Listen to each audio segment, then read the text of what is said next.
Welcome to the Men's Journal Everyday Warrior podcast. I'm your host, Mike Sarraille. I'm proud to partner with Pendleton Whiskey. Pendleton Whiskey just released its 4th annual We've Got Your 6th limited edition military bottle to honor veterans of the United States Armed Forces. Pendleton Whiskey is also pledged to donate $100,000 of proceeds to support the Bob Woodruff Foundation. The Bob Woodruff Foundation helps create healthy, positive futures for our service members, veterans, and their families. Remember to go to PendletonWhiskey.com and please check out their cocktails page, which provides a Western spin on your classic cocktails. All right, let's get to it.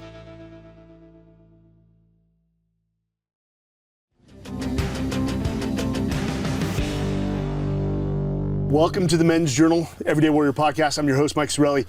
Hey, we're doing this one special. We're with Jose Vitor Leme, one of the best bull riders in the world, and will go down in history as the same. We're here on his ranch, the Leme Ranch.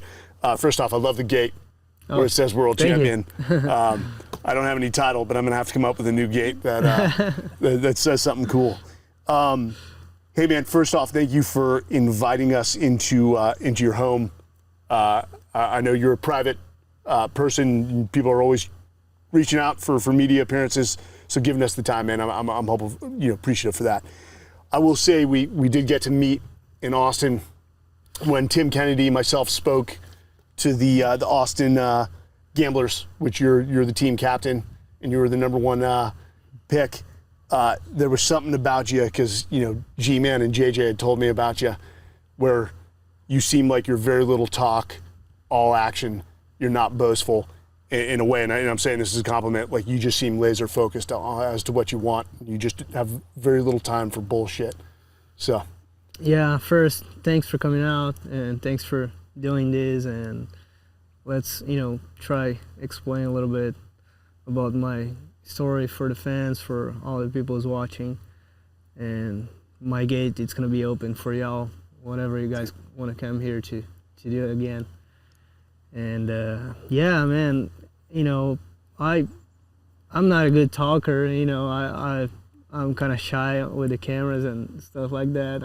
But I'm gonna try to do my best, and like I always do, like I always try to do, even if it's working or just having a conversation, just do it. Just put on the work. So, I do want to get into your story. Because there's got to be something in your upbringing that has just lent to your humility and your work ethic. So born in Brazil, now in the United States. Give me the backstory to Brazil, because I love the fact that you were a semi-professional soccer player all the way to 18, and you make a decision like that, and you become one of the best bull riders in the world. Man, that was a big story.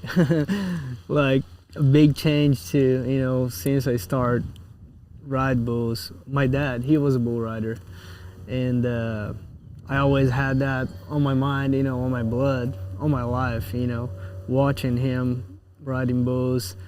And when I was 10,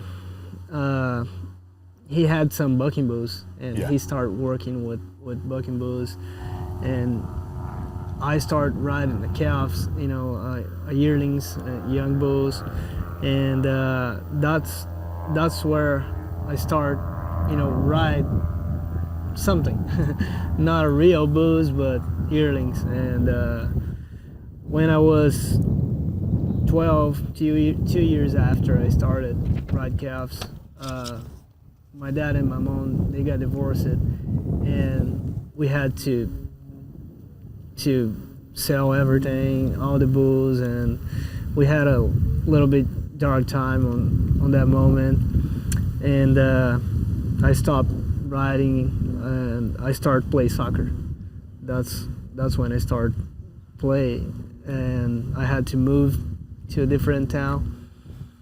And I put all my life on soccer. I dedicate myself to be a professional soccer player.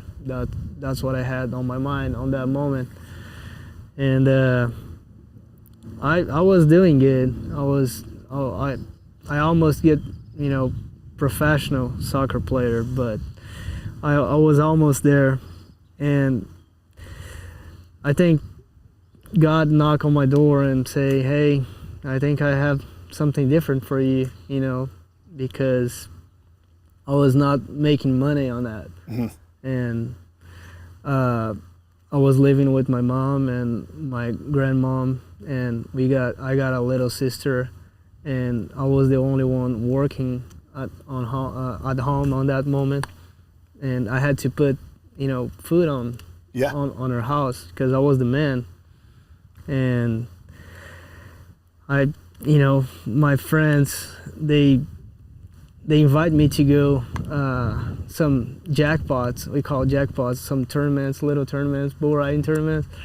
And there's just one day event, and I went with them, and I watched some old friends riding, and they say, hey man, you gotta try, you know, you was doing good when you was kid, and you got a future on this sport too. I know you play good soccer, but you was a good bull rider too. And I was like, oh man, I don't know about this. It's a big change, you know, soccer player to professional bull rider. It's hard to imagine, but I started thinking about that, and on the next practice they had, I went and I practiced in one bull, and I rode that bull, and man, that was amazing because I didn't had to ride any bull since I was 12, and that was 6 years later. And I rode that bull like I never stopped it before, you know, I never get that time between 12 and 18. And I was like, man, I think I was walking on the wrong way. I have to be a, you know, bull rider. I have to put my focus on this now, and that's what I did, and that's how I started. Maybe not the wrong way, but were there things about soccer, because I know you had dedicated your life, that between that 6-year break that you learned that applied to bull riding? I mean, was there anything from soccer that you equate to bull riding now? Yes, for sure. I'm glad I had that time on soccer, because I'm sure that I still using a lot of those things right now on my job, you know, on my sport, because that's why I still playing too, you know, sometimes for fun, and I still using that for my physical, you know, for my body, for my mind.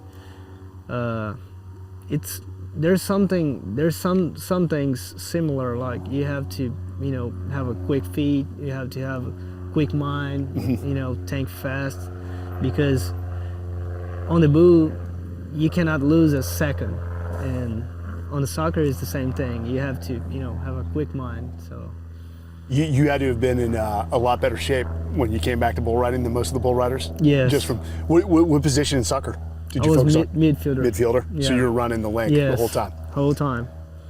No kidding. Yeah. And you said something, man. I want to, because you can tell a lot about a man by their upbringing. So did you become the man of the house at a pretty early age? Yes. Yeah. That was a hard time, because I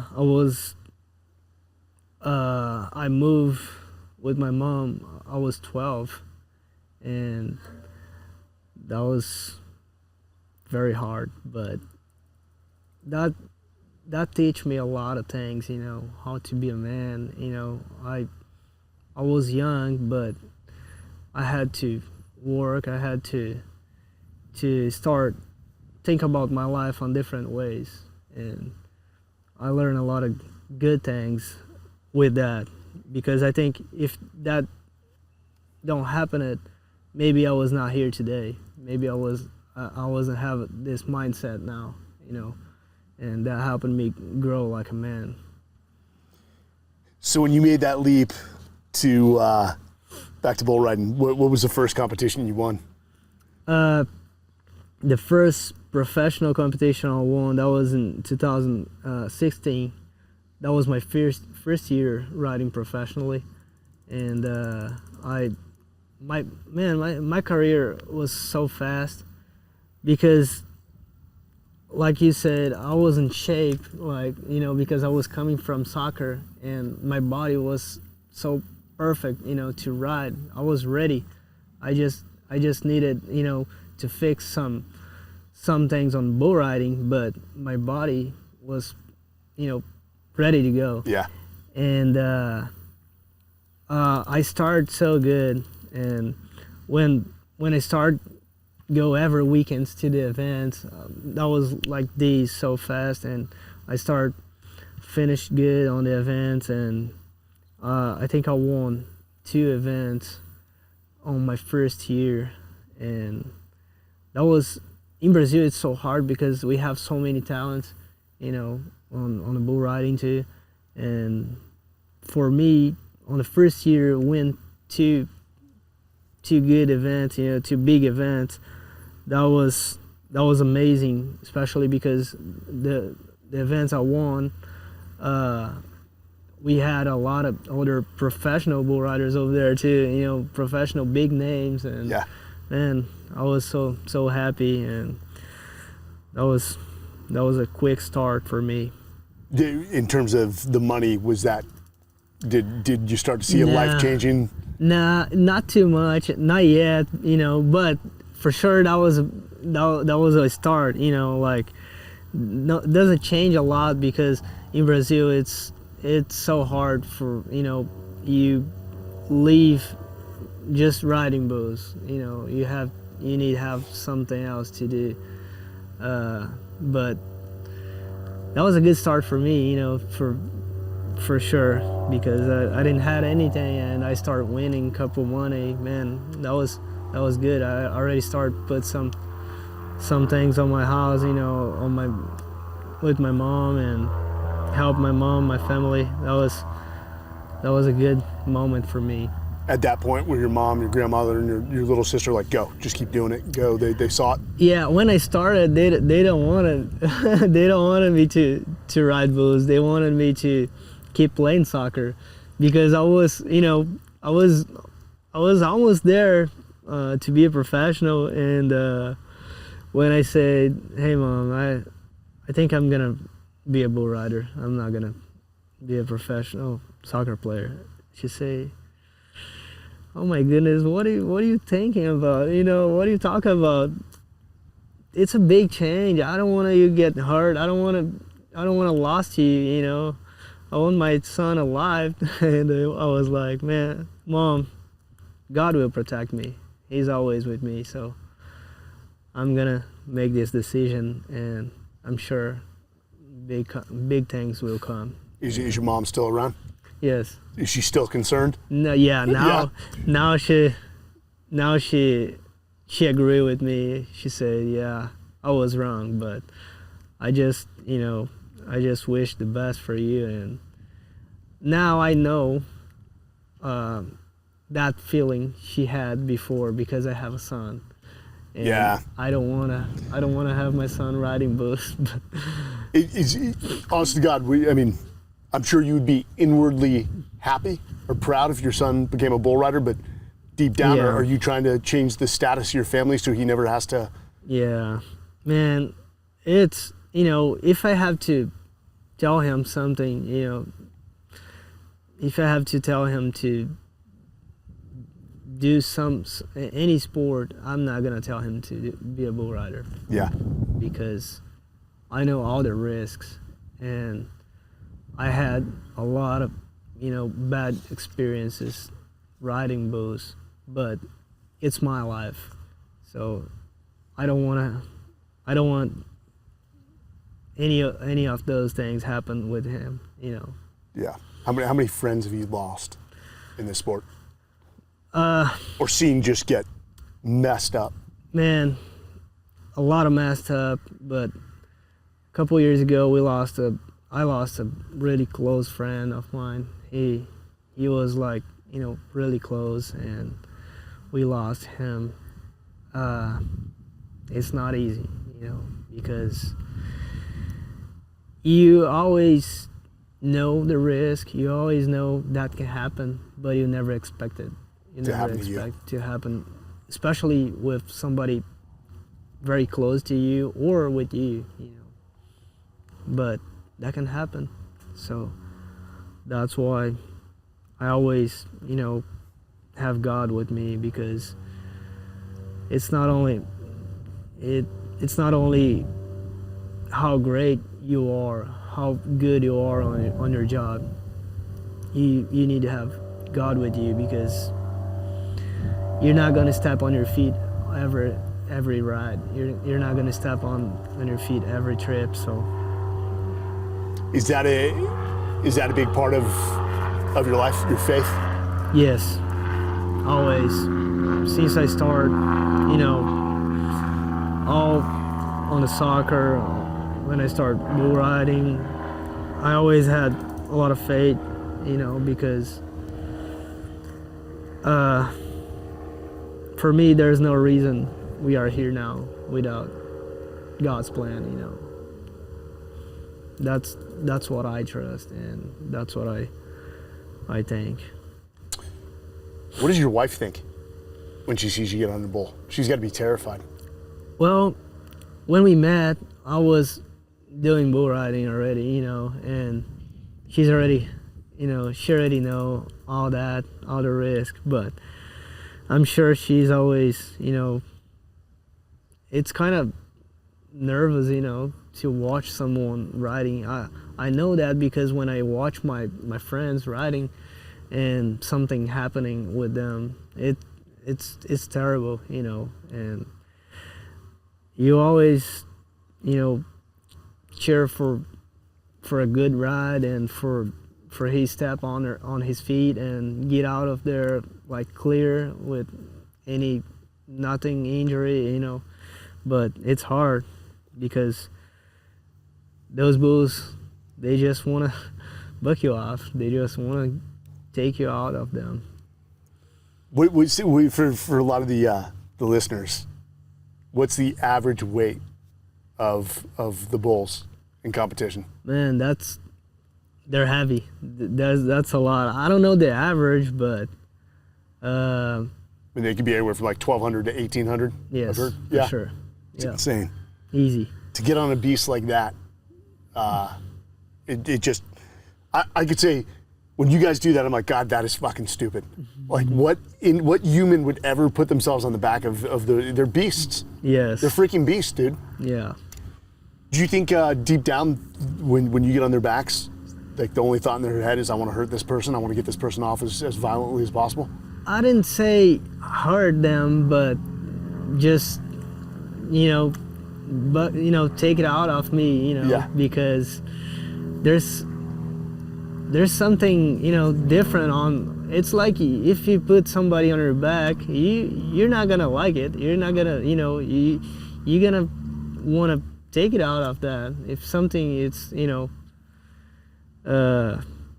something strange, you're gonna find a way to get out of there. Yeah. And that's what they do, and that's the worst part. You have to, stay on 8 seconds. It's just 8, but for us on the top of them, man, it's a lot. It's like 8 hours.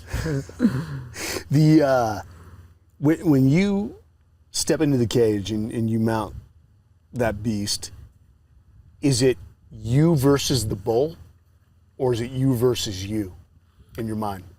On my mind, it's both. Like I have different moments. Like before I start, it's me versus me, to get ready, to do all perfect, to do everything I can to stay on and don't buck off. And then when I step on the chute to jump on their back, and then there it's me versus them, versus the bulls. So they want to buck me off and I want to stay on. So it's a big fight. it's 8 seconds of a lot of fight. And man, the adrenaline, it's crazy. I don't know. I never skydiving before, but it's insane. I assure you, dude, it's not stepping onto the back of a 1,500 pound bull. There is adrenaline, but at the end of the competitions, all said and done, from that, we call it the adrenaline dump. Mm-hmm. Do you pass out? Do you sleep after competitions? Sometimes yes, sometimes not, because when I won events, I cannot sleep. I just keep thinking about that, because the happiness, all that glory, because you did perfect, you did your job, and I don't sleep at all. I just try to enjoy that moment, that feeling, because when I book off, I want to sleep and think about the next day. I want to forget about that, and when I win, I it's hard to sleep. So you can almost say it was a meteoric rise to the professional PBR. I mean, 2017 sort of changed everything for you.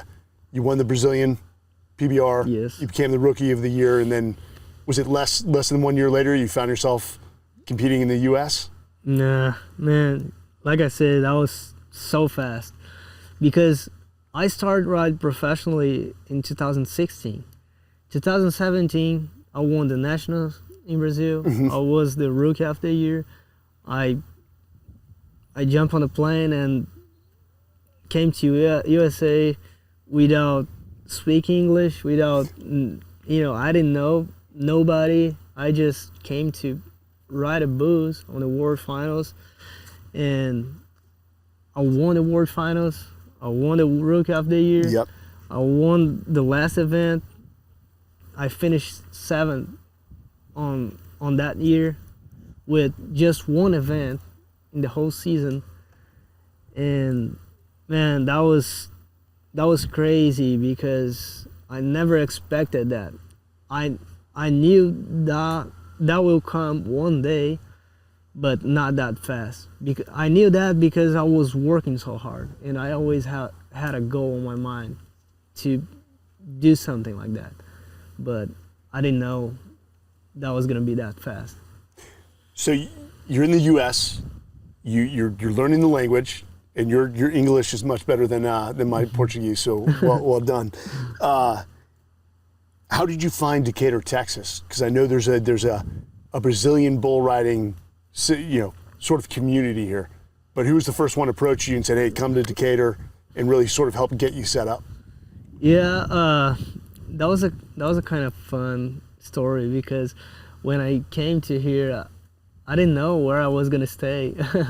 I didn't know, where I was gonna live with, and on the World Finals, I met some guys, and they was living here in Decatur, and they say all the Brazilians live in Decatur, so you have to move there to be easy for you, and for we travel together, and split expenses, and it's gonna be easier for you. And they said, "Oh, okay, I'm down," and I moved to Decatur. I moved to live with Luciano Decatur and Alex Marcilio. Actually, Alex Marcilio is on Gambler's team now too. Mm-hmm. And I live with them I stayed with them about 2 weeks, and I just rent my own apartment, and I start building my own personal life after that.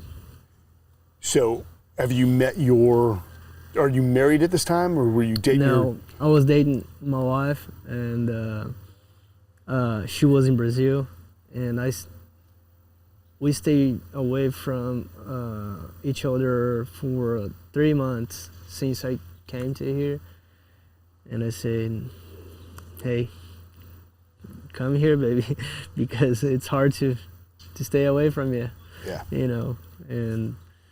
And she came. to US too, and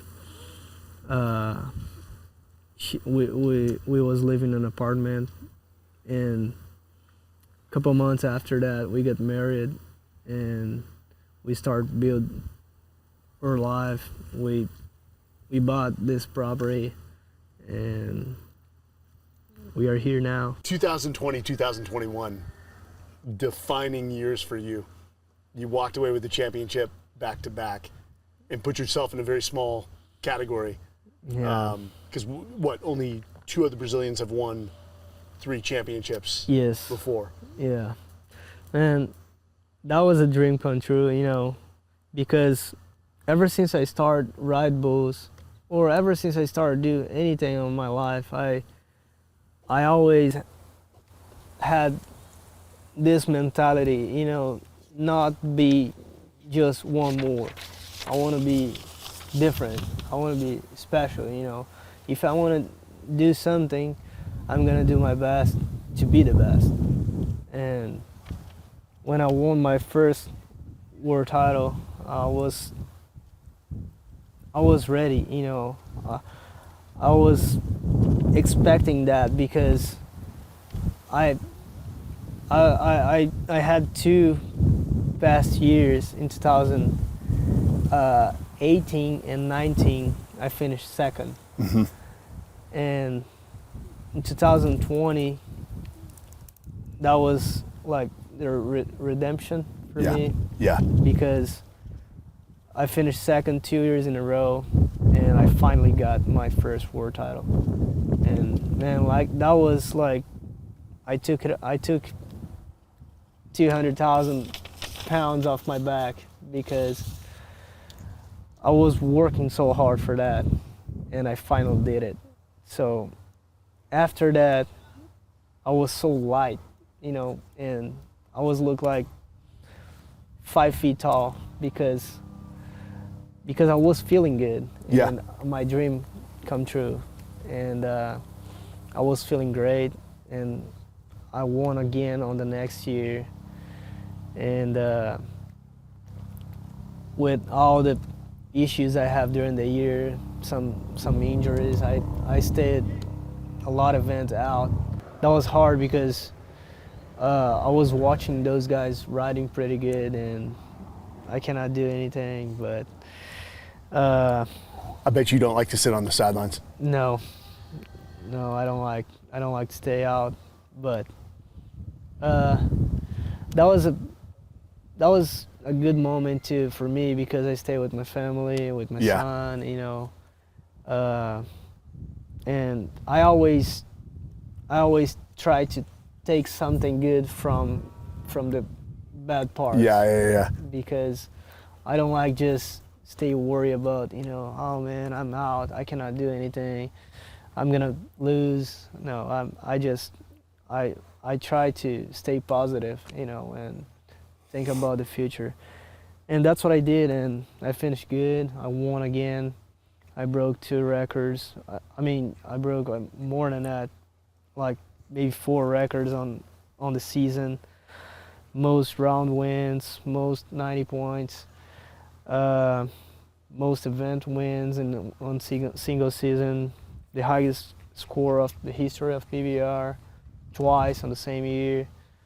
That was a magical season for me, and I tore my groin on that finals, and I took a couple months after that to recovery, but that was not enough, and that still bothering me during the 2022 season.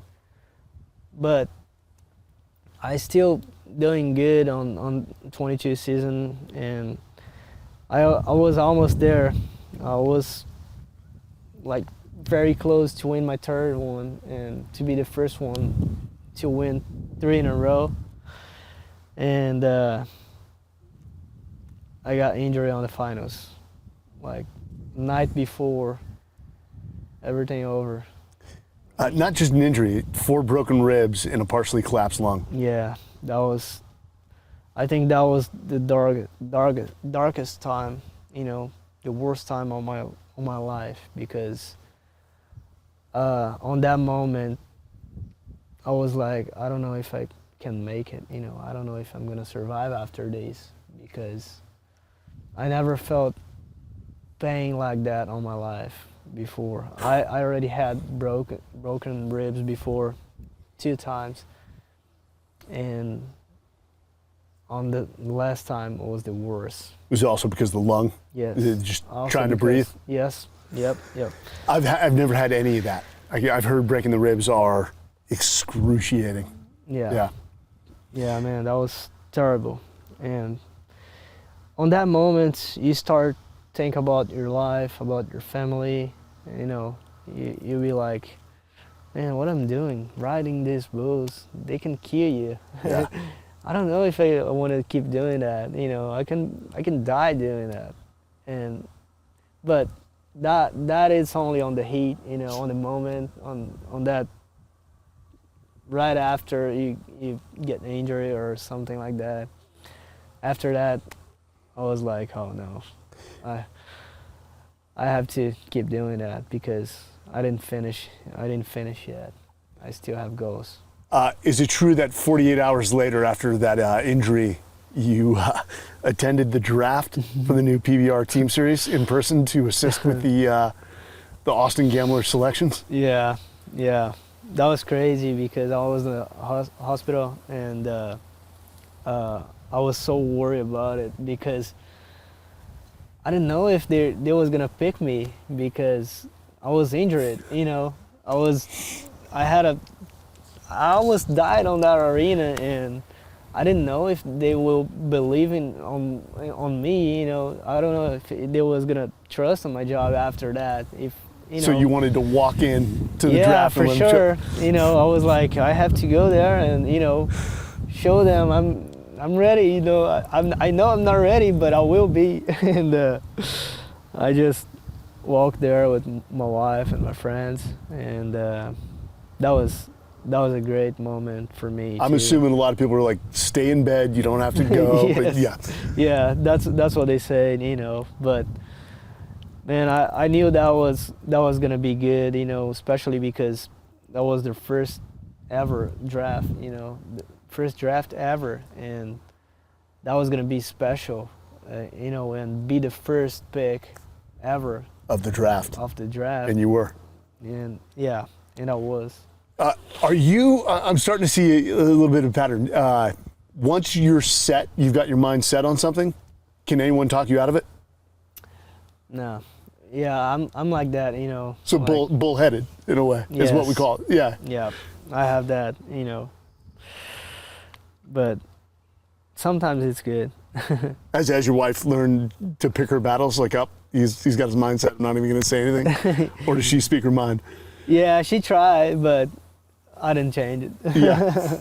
I follow my I don't know what you call that, my stance, like I follow my heart, And don't look back. Yeah. I have no doubt. So as we transition from, individual riding, now you're part of the Austin Gamblers. You guys just got back from your first competition in Cheyenne, Wyoming. First night didn't work out the way you guys had planned, but you rallied the team for the second night, and you guys came out victorious. And you're sitting in third right now in the team series. And I know it's new for you. You were elected team captain for obvious reasons. You're most talented, one of the most talented riders in the world, if not the world. And you're the best rider on the Austin Gamblers. What did you say to them that first night to get them reset for the second night? Man, that was a hard time, because everybody expected different, from us, because obviously we was one of the best teams over there. Mm-hmm. And we got a lot of good talents on the team, and lose the first game, man, nobody wants to start like that, especially me, man. I'm so competitive, even if it's just playing cards with my friends. I don't like lose at all. And especially, on the competition. Yeah. I don't agree, because we was working a lot and putting a lot of effort, before the season start, and to came on the first game and lose, that was terrible. But I think a lot of those guys, they learned something from that. Yeah. Yeah. That they use that for learn something, and that helped us a lot on the next day, because we use that lose to motivate us to win on the second night, and that's what we did. We came to the next day, and we just did it. We cover most of the bulls, and all the other guys, they changed their mindset, and they got their reset. They got new mindset, and they step in and did their job, and that was a big relief. And we prove for ourselves we can do that. Even if we lose the first game, even if we don't start like we want, but we can finish good, and that's what we're gonna use for the rest of the season. We didn't have the first start good, but we're gonna finish good. Being team captain, that's a little bit of a new feeling, and for the listeners, I think I sort of spoiled it when I was speaking to your team during the team week. I said, "Well, who's the team captain?" And they hadn't announced who the team captain was, but all the riders are like, "Oh, it's Jose." And that's how you found out you're the team captain. What does it look like? What does it feel like that your teammates now look at you as the source of motivation and sort of guidance? Are you settling into that position well? Yeah, man, that's a big responsibility. Like for me, be a captain. But I love that, because I love how I love to give my opinion if somebody wants to, if somebody needs help, and ask me, I'm open to help anybody and give my thoughts, and when JJ and Michael came to me and they say, "Hey, you're gonna be the captain of the Gamblers," and I was like, "Man, thank you, thank you for trusting me, and this is gonna be awesome." Yeah. Because I know I can help a lot of those guys to improve themselves and be better, and not only on their job, but on their personal life too, and on their mindsets to be a successful, on what they're doing. And man, has been great so far. We're doing pretty good. All the guys, we have a good relationship. We have a lot of shit talking going on. A lot of shit talking between us. Yeah, man, it's funny. It's this team concept. It's very interesting, and I hope we can stay on this, what can I put in words, like this teammates, this feeling for a long time, I think. Do you think the team series is good for PBR, and maybe bringing in more followers that naturally wouldn't have been that wouldn't follow bull riding? Are you pretty optimistic? Yeah, for sure. Yeah, that already started. Like a lot of other fans of the other sports, they already start cheer for teams, because we're doing different now. It's different. It's not about individual anymore. It's teams. And talking about Austin, like a lot of people in Austin, they're gonna cheer for Austin Gamblers because we're from Austin. Yeah. Yep. And we're gonna have a lot of connections with different sports. That's what bull riding need. Need more partners, more peoples around it to help grow the sport, and I think it's gonna be great. I think I'm so excited for that. Do you feel fortunate to have, and we've had Michael Gaffney on, and I got to tell you, man, you could just tell he's a good man. Bull riding aside, he's just a good family man. You can tell everything about him. But do you feel fortunate to have, a rider who is going to go down in history as one of the best bull riders in the sport? Do you feel fortunate to have him as a coach and mentor? For sure, man. Have him to be a mentor for us. It's gonna be awesome. Has been great for us because we are learning a lot of different things from him. Because he was riding on the past, and now this new era of bull riders, it's completely different, and we all learning from each other. Man, it's fantastic because he's a great person. He's a great guy. He's a no words to describe him because how great he is. Does he get upset? Have you seen him get upset yet? Never. I never see him angry. I hope I don't see it because I don't know if it's good because he's so nice. He's awesome. I love Michael. He's almost like a prototypical cowboy you'd see in a movie. He's just easy going, but if you guys ever piss him off, let me know. I want to know how that went. Take pictures. Yeah.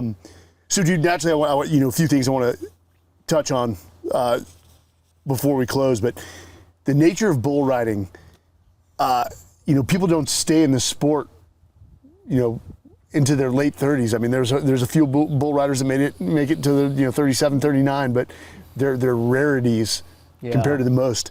The nature of the sport is just brutal on your body. Yeah. And again, when I saw you strike me more as a soccer player than a bull rider. I mean, you're fit.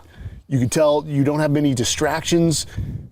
Walk me through your training regimen from lifting to cardiovascular to diet, and I'm going to make an assumption you don't drink, do you?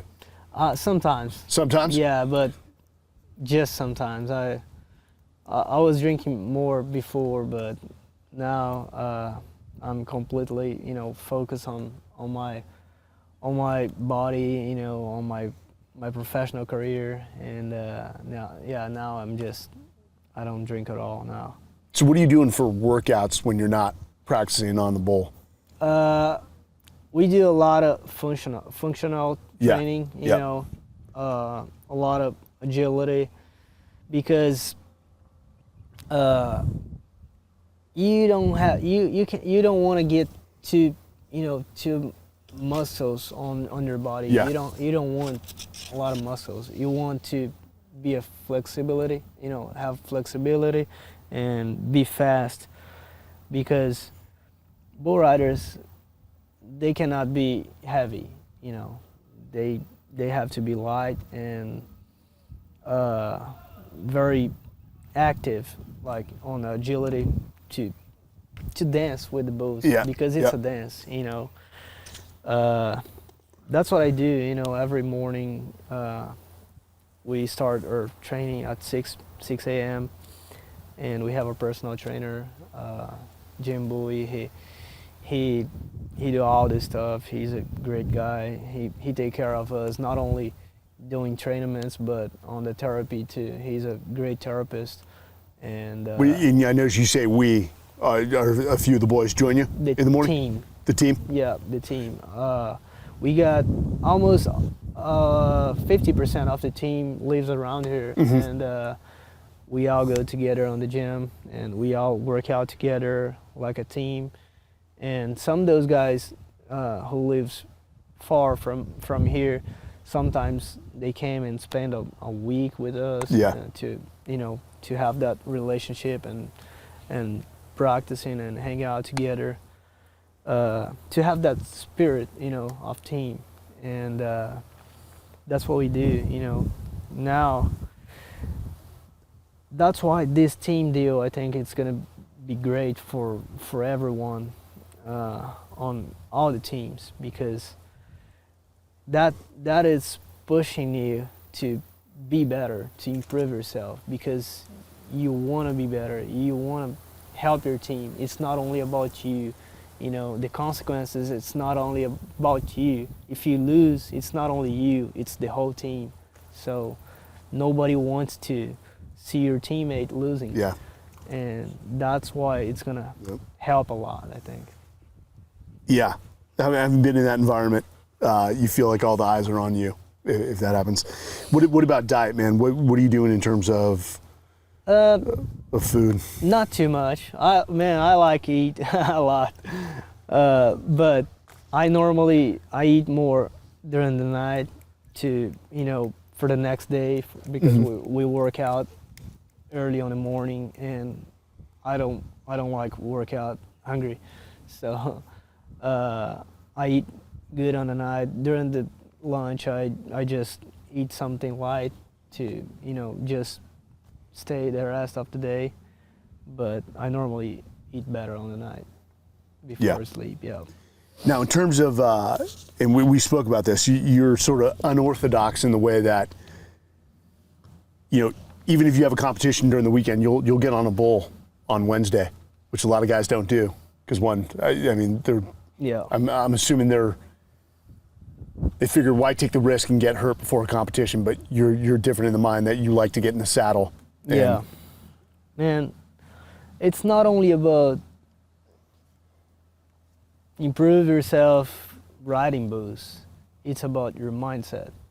I think bull riding, it's like a game. It's a combination with your body and mind. If some of those things it's not right, something wrong is gonna happen. You're not gonna be good on the competition. And I like to be balanced it all the time. That's why I like to get on bulls on the practice pen before the events, because that's gonna help me fix my mistakes on bull riding and fix my mind to get ready to ride bulls.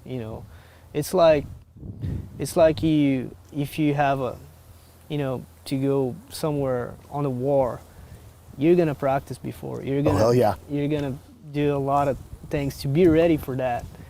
You're not only gonna go there and take a risk to get shot, and that's what I do. I like to practice every week before the events to get ready, to prove myself. Now I'm ready, and let's rock and roll. When you think about longevity, man, I know you've started, Leme, bucking bulls. What are you thinking about the future beyond bull riding? Would you take G-Man, Michael Gaffney's position? Would you be a coach of a team one day if you could? Yeah, probably. Now, honestly, I'm not thinking too much about this because I'm so focused on my career now. I don't know how many years I still have it, but I hope more 10 years of bull riding on my life. And then after that, probably maybe a coach, maybe stock contractor, I don't know. I want to be around doing something, doing something to help those guys, and maybe a coach. I don't know. We'll see. Maybe a coach after Gamblers. Yeah, there you go. If Michael let me. Well, I think you'll be done by that time. Is Decatur home? Are you guys pretty happy here? Oh yeah.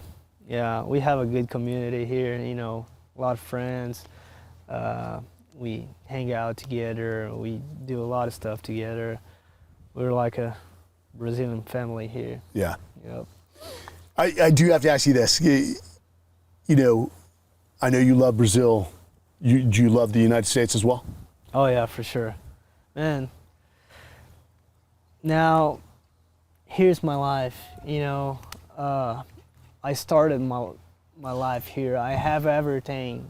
Everything I have, it's because U.S. gave me the opportunity to have it.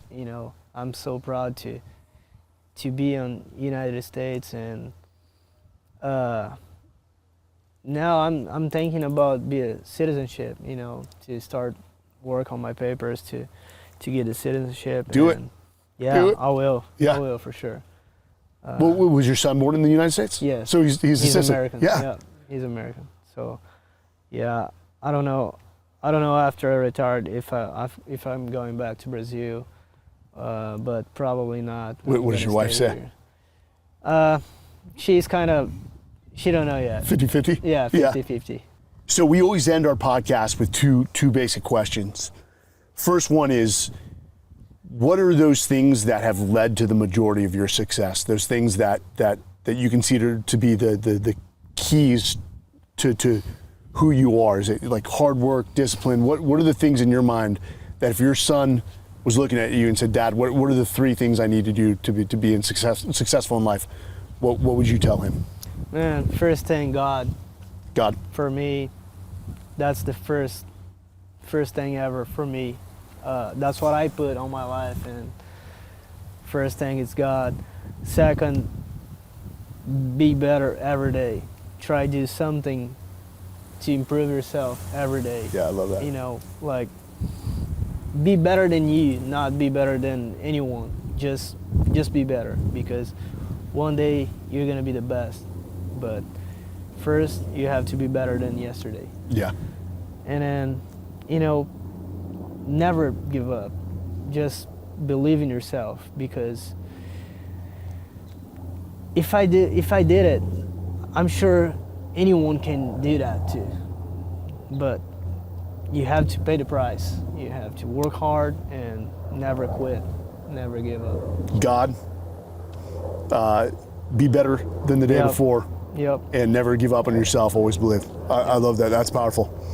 The last question we ask is, imagine, 70 years from now, you're 95, and you're looking back. How do you think you'll evaluate your life and whether you lived a life of purpose and impact? Is it the family you've built? Is it your career in the PBR going down as, and you're already going to go down in history as one of the best riders ever? What matters to you at the end? What's your legacy? Man, I want to look back and see those young guys look up to me, and I want to be like that guy, not only good on his job, not only be a world champion, but be a good person, be a good dad, be a good husband, have a good family, and walk on the lines, motivate more people's, help other people's. Yeah. I want to, get out of the places and people's talk about good things of me, not shitty things. That's what I want to do, that's how I want to be. Well, Jose, I'd say you're well on your way to that, and the way you conduct yourself, man, as a professional. I can tell you, there are probably kids all across this nation in Brazil that are looking up to you to follow the path that you've set, man. Remarkable interview. Thanks for the conversation. And we're having steaks later, is that right? Yeah. Then I'm looking forward to this, man. Let's do it. All right. Thank you, sir. No problem. All right, guys. Thank you. Thanks for joining us on this episode of the Men's Journal Everyday Warrior podcast. We will be back and see you again soon. All right, guys. Thanks for joining us on another episode of the Men's Journal Everyday Warrior podcast. Hey, whatever platform you utilize to listen to our podcast, please leave a review. We read all of them. That's how we get better. And lastly, again, thank you to our sponsor, Pendleton Whiskey. We've got your 6. Cheers.